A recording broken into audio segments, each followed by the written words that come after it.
Welcome to Carpool Chats, a podcast brought to you by the Fuels Institute. Hey everybody, welcome back to Carpool Chats. I'm John Eichberg with the Fuels Institute. Today we're joined by Scott Shepard with Guidehouse Insights, and we have just recently been working with Guidehouse on a new paper that's going to be coming out here pretty soon, focused on the medium and heavy duty vehicle space. And we took a look at the markets that we're getting too much commentary out there in the public that a one-size-fits-all strategy works. And we start looking at that medium and heavy duty vehicle space, something that's a little more challenging in that space. So Scott, thank you very much for joining us here on Carpool Chats. Thank you for having me, John. So we asked you guys to take a look at the market. And what we really wanted to do is dimensionalize what that market is comprised of. So you got classes 3 through 8 in terms of vehicle size, but within each class, there's a variety of different vehicles, different duty cycles, different use cases. Can you kind of give us a high-level overview of what you guys found when you dove into this? Yeah, certainly. As you described it, the class of medium heavy-duty vehicles is just highly diverse. Typically, the industry breaks it up into medium-duty classes and heavy-duty classes. And the heavy-duty vehicles are the ones that you're probably most familiar with. They're the semi-trucks that are going down the highway, but sometimes they're developed in a rigid chassis format and whatnot. They serve a variety of applications, which has significant impacts on what type of technologies they're going to need, because they might be traveling very long distances, or maybe they're just used for shorter hauling trips based off of a more regional travel pattern. And then in the medium duty classes, there's even more variants, and we're talking about school buses. We're talking about stripped chassis delivery vehicles like you would see for UPS or FedEx, large pickup trucks that are often used in construction sites, and ambulances, fire trucks, things like that. Fire trucks are more heavy duty, but the variants there, just in terms of body design, technology type, creates all these challenges in terms of a market for scale, which has implications for new technologies entering into this field, as well as use patterns. And as I said, with the heavy-duty trucking side, the variance there makes for a lot of challenges in the industry. Now, a lot of the attention and the decarbonization effort across the globe has been on the passenger vehicle, because they're the most numerous types of vehicles. So you have a lot more passenger type vehicles out on the roads than you do the medium and heavy duty. But when we look at the carbon emission profile of this sector, it packs a much bigger wallet per unit than the passenger vehicle market, doesn't it? Yeah, significantly more so. I would say, the logistics argument would come back and say, but they're also more efficient in terms of tons per kilometer or passenger per kilometer. And that should be noted as well. But definitely decarbonizing one medium or heavy duty vehicle would have a far more significant impact than decarbonizing one light duty vehicle. But that leads us to the question is, how do you do it? How do you do it in a way that is economical? How do you do it in a way that's effective? I mean, the economy in the U.S. rides on the back of these vehicles. If these vehicles are not economical, then the economy is going to suffer. So when you started looking at it, what were the kind of the attributes of the vehicles and their use and duty cycles that you were looking at to determine how easy they might be to effectively reduce their carbon emissions? Yeah, there are a few different factors. Some of them might not be all that surprising. I mean, one is having a duty cycle that is not as highly utilized. So on the spectrum of high utilization versus low utilization, really looking at those vehicles which can have lots of downtime. They are consistently parked in the same location, so that the fleet manager or the property manager might be able to install the appropriate alternative fuels infrastructure if that is the solution. Additional to that, the availability of capital for some of these fleets. And that availability largely depends on the size of the fleet, and it depends on who the stakeholders of that industry are. So for instance, those fleets that are large and serving communities that are vulnerable or for a public good are likely to see a lot more funds come their way. because of the visibility of their duty cycle. So those are some of the main indicators of where decarbonization is going to happen first. Large fleets, lower, more addressable duty cycles that return to fleet depots. And then when you look at, you have those things. Where are they operating? How important is it? What kind of pressures are they getting to decarbonize? I think one of the things in the paper was if you're operating out in the middle of nowhere, in the middle of the desert, in the middle of the plains, you're not going to get a lot of external pressures to reduce your carbon emissions as if you were in downtown metropolitan areas where the focus is a little more centered on the environmental conditions. So that operating territory has a pretty big impact too, doesn't it? Yeah, definitely. And there is an alignment between sort of what is called as the local air pollutants for the urban environment, which is an additional driver for decarbonizing solutions. And carbon emissions are not a local air pollutant in that capacity, but often the decarbonization solution, like electricity or hydrogen, would also have a benefit for local air pollutant emissions reductions. So that's why in certain markets and in the urban environment specifically, the last mile delivery vehicles, school buses have really attractive attributes for decarbonization. That's the other thing. We get so caught up in carbon because that's the global thing. But carbon emissions have a long-term impact on the environment. Criteria pollutant, local pollutants, air pollutants have a direct impact on public health and the environment today. So, it's so important that we keep the discussion about all emissions. I'm guilty of it too, talking about decarbonization as we started this discussion. But there are so many other factors we need to be paying attention to. We've made a huge progress in these air pollutant emissions, but there's still progress that can be made. And we have to keep that part of the conversation, as well as we have to keep part of the conversation the impact on the consumer. And I'm talking the families, I'm talking about the businesses that run these vehicles. All these things have to come together if we're going to be successful in improving the environmental profile of the transportation space. You guys took a look, and one of the things I loved about the paper was you took a look and you kind of rank order different types of vehicles based upon which ones seem to be most lend themselves most easily to a decarbonization strategy and those that maybe lend themselves least easily. But you also looked at, when you broke those down, I think it was the top 5 and the bottom 5 vehicle types and use cases. And those 10 categories represented 85% of all emissions from the sector, right? Yeah. And you find that there are really, at the end of the day, just a few applications, and it may not be surprising, just a few applications that really account for the vast majority of emissions.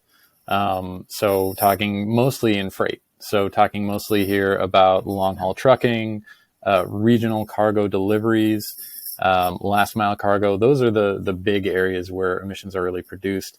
And that's the majority, but there's also many different use cases where emissions are also produced, but really you're going to get the biggest bang for your buck by targeting those sectors.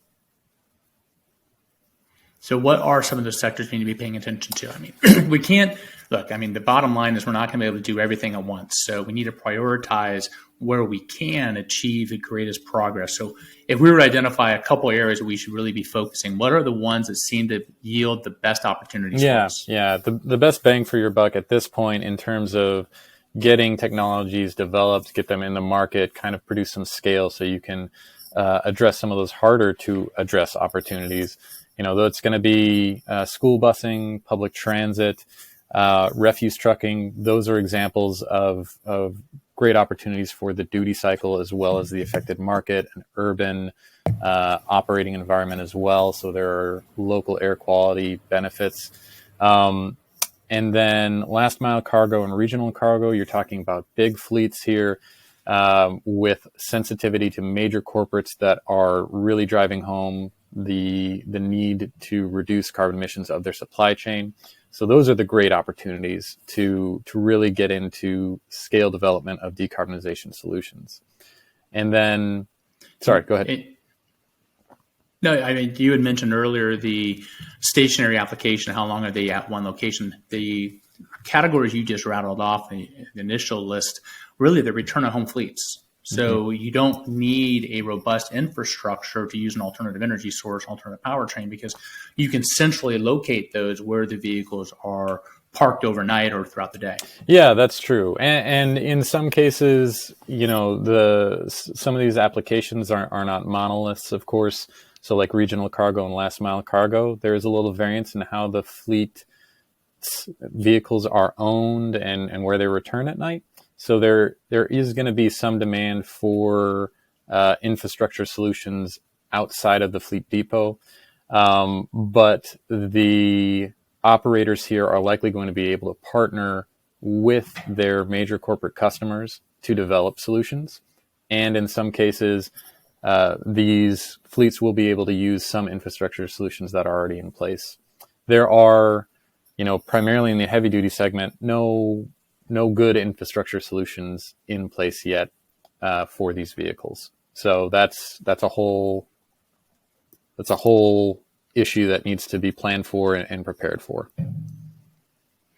But we have to recognize, we want to decarbonize, we want to reduce emissions, but we have to keep the economy running. And so we do what we can for those vehicles that lend themselves to easier applications, more cost-effective applications to reduce emissions on those hard-to-abate sectors. You know what? Diesel is still a great fuel for transportation energy. We're seeing advancements in renewable diesel and biodiesel. They can help reduce the carbon intensity of the fuel. There are things we can do on the external edges to reduce the carbon footprint while new technologies are developed. And I get so frustrated. It seems like everybody wants to jump from here all the way to the end. But there's so many incremental steps we have to take to get there. And I know you guys, beyond this paper, you guys have been looking at the transportation energy sector for a long time, looking at electrification. What are, from your perspective, Scott, what are some of the technologies and some of the fuels or energy sources we really need to be thinking about leveraging in both the near term and the longer term to move us down the path towards a lower emissions transportation space for the commercial vehicle fleet? Yeah, no, that's a great question. And I totally agree with you that it seems like the conversation gets focused on one type of technology solution, and that creates problems in the near term. All the solutions should be on the table, and we should have methods for giving developers in this area the right incentives to provide these solutions to the transportation industry. And I don't mean just class 3 through 8 trucks. I mean the entire transportation scene.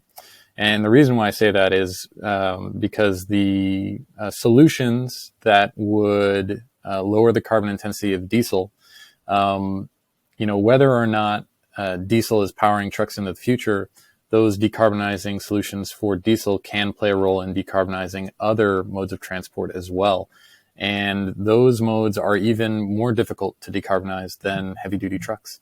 So investment is needed throughout all solutions to make everything possible. As it pertains to those technologies that are going to be really important to decarbonizing the sector, you can basically, it's a long list. Electrification is way up there. Can take off a chunk of the market, specifically those medium duty use cases. But we're going to need hydrogen. We're going to need renewable natural gas, renewable diesel, HVO, basically a panoply of different fuels and technologies are going to be needed in this space and beyond. I think, we can look at examples and leadership. So you've got the major freight haulers. I don't want to use names, but we know who they are, and look at how they are deploying different solutions in different markets. You mentioned the medium duty case where a delivery vehicle might be doing a 250-mile route or 150-mile route per day. They're out for 7 or 8 hours, but they come back to a depot. They're very amenable to electrification. That long haul refrigerated sleeper cabin tractor trailer may not be amenable to electrification. So we need to be thinking about how can we make progress there. And I think you and I are right on the same page. There's so many options that if we remain open to them and explore them for their feasibility, their effectiveness, we can make a great deal of progress. And when we think about carbon, a ton of carbon emitted today is still here in 50 years. So let's go and start pulling as much out of the emissions profile as we can as we perfect other alternatives that might move us further down the line. And I love your point that, we can learn a lot from what we're doing in the transportation space for non-road transport options as well, which are much more challenging to affect change than what we're seeing on the road fleet. Yeah, definitely. And I'd add to that getting too focused on one particular solution creates a risk. Not everything is clear 5 years out, 10 years out. And if we become too focused on one solution, we might not reduce as many emissions as we would have in the near term, and it'd be hard to pay those emissions back in the long term. So it's best right now to still have an open mind. I think what happens is politicians, and I worked with them for years and years and years, they need to sell something to their constituents, and getting complex does not work. And so you need to simplify. You need to deliver in a soundbite, in a stump speech. And my concern is starting to become even stronger these days that we seem to be pursuing a strategy to electrify rather than a strategy to reduce emissions. And we're conflating the potential solution with the challenge we're trying to address. And to your point, if we stay focused on what is it we're trying to do, we're trying to reduce emissions. At the same time, we got to make sure we don't hurt our customers and our constituents. If we stay focused on that, then ingenuity and technology can develop and build and give us options going forward that may be better than anything we can imagine today. It's when we start to confuse the solution with the cause that I think we run down dark alleys and we get trapped. And once we get to that point, if we put all our eggs in one basket and we get to a point where we go, well, that basket's not going to serve everybody, then turning around and coming back is so much more difficult than if we actually kept the road open to these options going forward. Yeah, certainly. I couldn't agree more. I think there needs to be a better baseline on how we approach the problem, and maybe reorientation around that concept of what is the cause, so we can provide a diversity of solutions and let the market decide. And I think, when you start talking about political lines, people line up behind different statements and different positions. If we are talking about reducing emissions, everybody can get behind that. And if we can define the objective in a way that makes sense, we can all support it. We can all work together to find the solution. And that's kind of what this paper is about. It's about opening up the mind to realize that we need to look at the market very specifically. We need to look at each sector and each segment, each duty cycle specifically, because the solution for one may be very different than the solution for another. And I think the paper you guys put together for us really does that well. So I really appreciate you guys doing the work. We've worked with you guys on several projects, and it's always been top notch. If people want to know a little bit more about what Guidehouse is working on, where can they go to get more information on your different projects? Yeah, well, as you said, we work on a lot of different projects in the transportation space. Our website is guidehouseinsights.com. And you'll see a lot of different links to the many different services we provide in terms of research. We are spread a lot through clean tech and emerging technologies and digitalization.